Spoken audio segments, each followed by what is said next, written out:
Iran Israel இடையான மோதல் போக்கு அதிகரித்து வருகிறது. முதலில் இஸ்ரேல் மீது தாக்குதல் நடத்தியதாக ஒரு பரபரப்பு குற்றச்சாட்டை இஸ்ரேல் முன்வைத்தது ஈரான் தாக்குதல் நடத்தியது என்று. ஆனால் இந்த பரபரப்பான சம்பவம் தற்போது 5வது நாட்களை எட்டியுள்ளது. இரு நாடுகளும் மாற்றி மாற்றி, அதாவது பரஸ்பரமாக ஏவுகணைகளை தாக்கிக் கொள்கிறார்கள். தாக்கிக் கொண்டு ஒரு மிகப்பெரிய ஒரு கட்டத்தை நோக்கி சென்று கொண்டிருக்கிறது. இதில் அமெரிக்கா, ஓமன் உள்ளிட்ட நாடுகள் மத்தியஸ்தம் பண்ண வந்தாலும் ஈரான் அதை ஏற்றுக்கொள்வதாக இல்லை.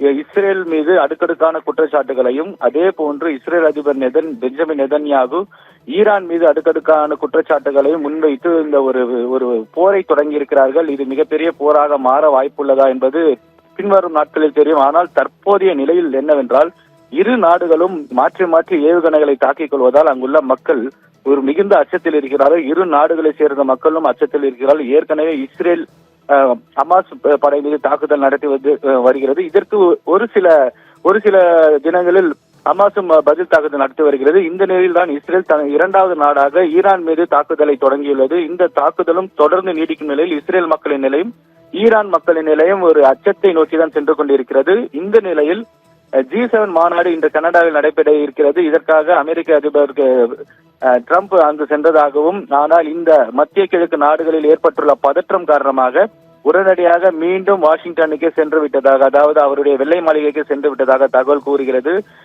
அந்த அணு ஆயுத ஒப்பந்தத்தை எந்த நிலையிலும் நாங்கள் ஏற்க மாட்டோம் என ஈரான் தொடர்ந்து அவர்கள் நிலைப்பாட்டில் ஒரே நிலையில் உள்ளதால் இந்த பதற்றம் இன்னும் அதிகரித்து வருகிறது. இதற்கு அமெரிக்கா பல்வேறு கட்ட எச்சரிக்கைகளை முன்வைத்தது. இருப்பினும் இதனை ஈரான் ஏற்க மறுத்துவிட்டது.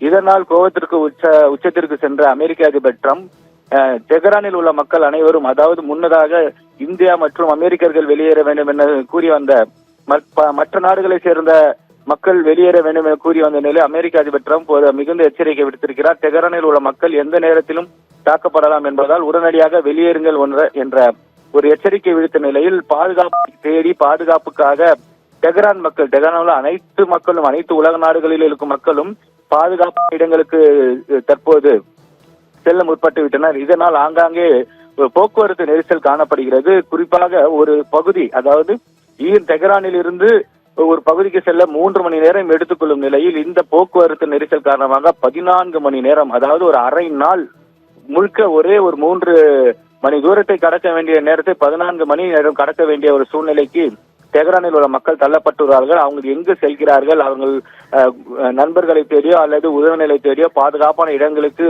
உடனே புறப்பட தயாராகி செல்கின்றனர். இதனால் ஒரு போக்குவரத்து நெரிசல் காணப்படுகிறது.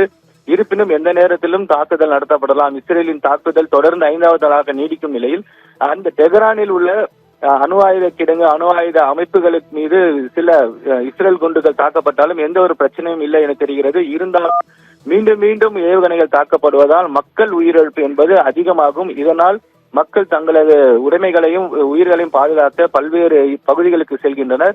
இதனால் அப்பகுதியில் ஒரு பதற்றமான சூழ்நிலை நிலவுகிறது. ஓவியா.